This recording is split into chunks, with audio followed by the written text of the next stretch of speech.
कि महाराज जी भगवान को भोग कैसे लगाएं। आज हम आपको बताएंगे कि भगवान को भोग कैसे लगाना चाहिए। फेंक कर नहीं तो कैसे। आपने 1 किलो मिठाई का डिब्बा खरीदा, 1 किलो मिठाई खरीदी और बिहारी जी को चढ़ाने का मन है, ठीक है, जाओ डिब्बा ले जाओ, जरा सी तुलसी के पत्ते डाल दो और बिहारी जी के सामने खड़े होकर डिब्बा को खोलो, है ना। माना कि ये मिठाई का डिब्बा है मेरे हाथों में, माना कि पुष्प है, माना कि ये मिठाई का डिब्बा, ऐसे हाथों से मिठाई का डिब्बा पकड़ो, तुलसी पत्ता डालो और दोनों हाथ से ऐसे आगे बढ़ाओ। हे नाथ, मैं आपके लिए ये जरा सी भेंट लाया हूं, आप ग्रहण कर लीजिए। तुम कहो तो भाव से कि प्रभु मैं आपके लिए ये भेंट लाया हूं, पत्रम पुष्पम फलम तोयम यो में भक्त्या प्रयच्छति। कोई भक्त भाव से कुछ दे तो सही, ये भाव से तुम कह दो नाथ मैं ये प्रसाद आपके लिए लाया हूं। आंख बंद कर लो और आंख बंद करके भाव बनाओ कि आपकी मिठाई से स्वयं भगवान सामने खड़े होकर श्याम सुंदर बांसुरी बजाते हुए और उठा उठा के भगवान भाव से, आप केवल कल्पना करना, इमेजिन करना, भाव बनाना कि भगवान मिठाई खा रहे हैं, बस ये भाव बना लो। बस वो भाव बना लिया, भगवान ने स्पर्श कर लिया भाव से, भगवान ने खा लिया, मिठाई कम नहीं हुई पर भाव से खिला दिया, वो भोग लग गया, अब वो मिठाई प्रसाद हो गई। जरूरी नहीं है कि तुम फेंकोगे तो ही वो प्रसाद बनेगी या तो ही ये चढ़ेगी ना जी। आज 21वीं सदी में पढ़े लिखे हो, विवेकशील हो, समझदार हो, ऐसी अज्ञानता का परिचय ना दिया करो। भाव बनाओ कि भगवान मिठाई खा रहे हैं, भाव बनाओ कि भगवान आपकी वस्तु को ग्रहण कर रहे हैं। चलो आपने बाजार से 100 रुपए का पुष्प खरीदा है, माना कि ये पुष्प हार खरीदा आपने भगवान जी के लिए, खरीदा है आपने 100 रुपए का या 200 रुपए का, ठीक है, आपका भाव है कि बिहारी जी को चढ़ाएं। तो क्या करना है, सामने खड़े हो जाओ बिहारी जी के और ऐसे भाव से माला को उठाओ और ऐसा भाव बनाओ, हे प्रभु ये भगवान को हमने माला, ये भाव है, ये गले पे पहना दिया, ये भाव है, ये पहना दिया हमने भाव से।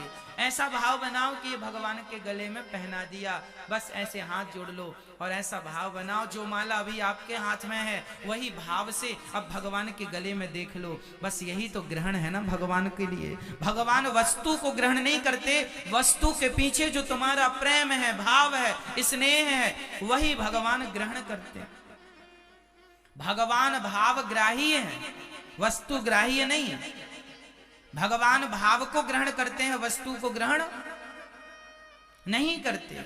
एक बात बताओ, ये गुलाब का पुष्प है, इसको मैंने तराजू पे रख के तौला तो इसका वजन 10 ग्राम, माना कि इसका वजन 10 ग्राम है, और तराजू में तौलने के बाद मैंने इसकी खुशबू ली, बढ़िया खुशबू, फिर से मैंने वजन किया, तो क्या इसका वजन कम होगा?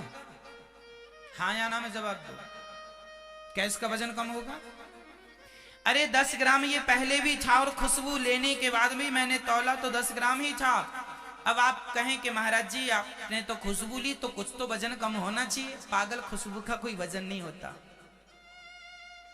उसी प्रकार जैसे इस पुष्प की खुशबू तो मैंने ले ली पर इसका वजन कम नहीं हुआ, उसी प्रकार तुम्हारी दाल चावल सब्जी रोटी जो तुम भोग लगाते हो भगवान को, वो कम नहीं होता, लेकिन वो खुशबू भगवान ग्रहण करते हैं और उस खुशबू में जो तुम्हारे प्रेम और श्रद्धा की खुशबू है वो भगवान ग्रहण कर लेते हैं, वस्तु को छोड़ देते हैं। वो तुम्हारे लिए प्रसाद है, बांट के खा लो।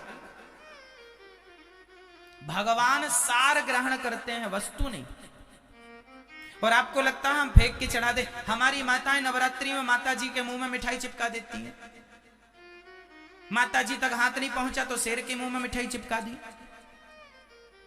शंकर जी के मंदिर में जाओ तो नंदी जी के मुंह में मिठाई चिपकी है, पिछले शिवरात्रि की चिपकी है। माताओं को लगता मुंह में चिपका देंगे तो खा लेंगे, जीभ निकाल के चाट लेंगे।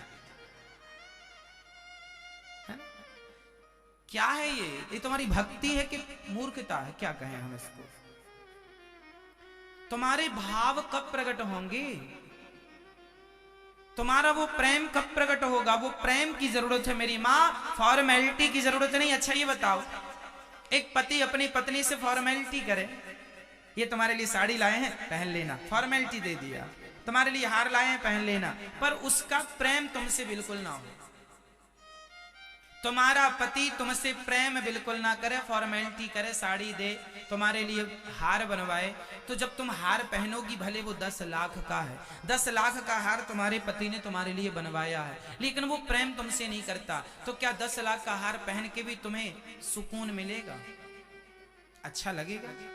यदि तुम्हारा पति तुमसे प्रेम नहीं करता, तो बिना प्रेम के तुम्हें 10 लाख का हार भी चाहिए? बोलो हाँ या ना, बोलो मेरी माँ। नहीं चाहिए ना। अरे बिना प्रेम के तुम्हें सोना भी नहीं चाहिए, तो बिना प्रेम के फिर भगवान को क्या चाहिए, मुझे ये बताओ। जब तुम्हें प्रेम चाहिए हर चीज में, तो भगवान को भी क्या चाहिए? प्रेम चाहिए। लेकिन तुम प्रेम ना करके फॉर्मेलिटी करती हो। ये जल चढ़ा दिया, शंकर जी ने बढ़िया कपड़े पहने थे, अभी अभी तुमने जल चढ़ा के गीला कर दिया।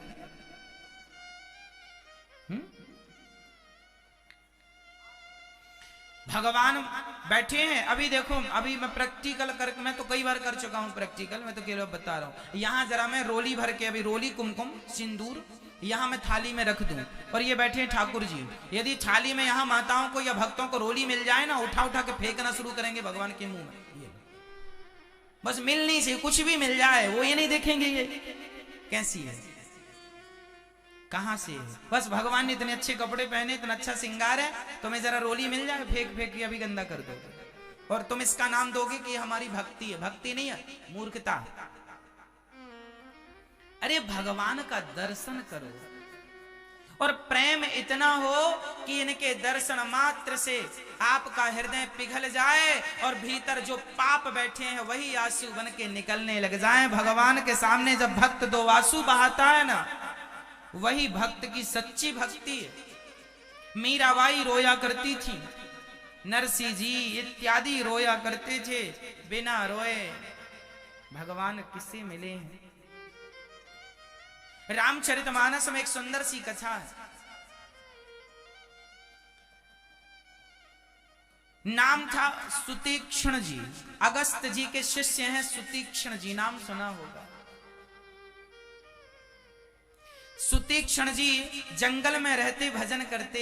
एक दिन राम जी सुतीक्ष्ण जी की कुटिया में पहुंच गए। सुतीक्ष्ण जी ने देखा राम आए, राम के चरणों में लेट गए सुतीक्ष्ण जी, और दर्शन करके धन्य धन्य हो गए। राम जी ने कहा, भैया सुतीक्ष्ण जी कुछ वरदान मांगो, हम आए हैं ना, हमसे कुछ मांग लो। देखो सुतीक्ष्ण जी ने भगवान का दर्शन किया, और दर्शन करके रोने लगे, प्रभु मेरी भक्ति सफल हो गई, आज आंखों से आपको देख लिया, खूब देखा, टुकुर टुकुर, खूब देख लो देख लो देख लो, पता नहीं ये पल कल मिलेंगे कि नहीं, बिहारी जी को देख लो देख लो देख लो, और आंखों के द्वारा मन मंदिर में बसा कर अपने घर ले जाना। वहां भी आंखें तुमने बंद कर रखी है, आंखें ही मूंदनी थी तो घर में मूंद लेते, यहां तो खोलो और बिहारी जी को देखो, और आंखों के द्वारा भगवान की फोटो अपने हृदय में उतार लो और मन मंदिर में बिठा लो। सुतीक्ष्ण जी भगवान को देख रहे हैं बिल्कुल टुकुर टुकुर। भगवान ने कहा, क्यों ऐसे क्यों देख रहे हैं? सुतीक्ष्ण जी ने कहा, मुझे पता है अभी आप थोड़ी देर बाद कहोगे कि मैं जा रहा हूं, आप तो चले जाओगे, लेकिन इन आंखों से जो मैं आपकी छवि को मन में बसा लूंगा, फिर आप मेरे हृदय से कभी निकल ना पाओगे, इसलिए मैं कैद कर रहा हूं आपको। ये प्रेम है, ये भक्ति है। सुतीक्ष्ण जी से भगवान ने कहा, कुछ मांग लो ना हमसे। सुतीक्ष्ण जी ने कहा, ना, आपका दर्शन कर लिया, कुछ नहीं चाहिए। भगवान ने कहा, कुछ तो मांगना पड़ेगा, मैंने दर्शन दिया, मांगो मांगो मांगो। सुतीक्ष्ण जी ने कहा, देना ही है तो मुझे अभिमान दे दो। राम जी बोले, सारी दुनिया अभिमान से भागती हो, तुम अभिमान मांग रहे हो? सुतीक्ष्ण जी ने कहा, भगवान मुझे अभिमान ऐसा दो कि मुझे जीवन भर ये अभिमान बना रहे कि राम जी मेरे हैं। मुझे ये सारी जिंदगी अभिमान बना रहे कि राम जी, बोलो आप अभिमान से, बोलो राम जी मेरे हैं, बोलो बोलो राधा कृष्ण मेरे हैं, बोलो बिहारी जी मेरे हैं, बोलो जगन्नाथ जी मेरे हैं। ये जो मेरे है ना, ये अभिमान है। तुम कहती हो ये घर मेरा है, ये गाड़ी मेरी है, ये बंगला मेरा है। सुतीक्षण जी कहते हैं ना, गाड़ी घर बंगला मेरा है, इस अहंकार से तो नरक मिलेगा, लेकिन भगवान मेरे हैं, इस अहंकार से तो भगवान मिल जाएंगे। भगवान मेरे तो गिरधर गोपाल, ये अभिमान है। मेरे तो गोपाल, ये मेरा अभिमान है। तो भगवान, अहंकार तुम्हें करना है तो इस बात का करो कि भगवान मेरे। मैं अभिमान से कहता हूं कि बिहारी जी मेरे हैं। मैं कहता हूं कि राम लला मेरे हैं। मैं गर्व से कहता हूं, अहंकार से कहता हूं कि जगन्नाथ जी मेरे हैं। मैं अहंकार से कहता हूं कि द्वारिकाधीश जी मेरे हैं। मैं अहंकार से कहता हूं विठलनाथ जी मेरे हैं।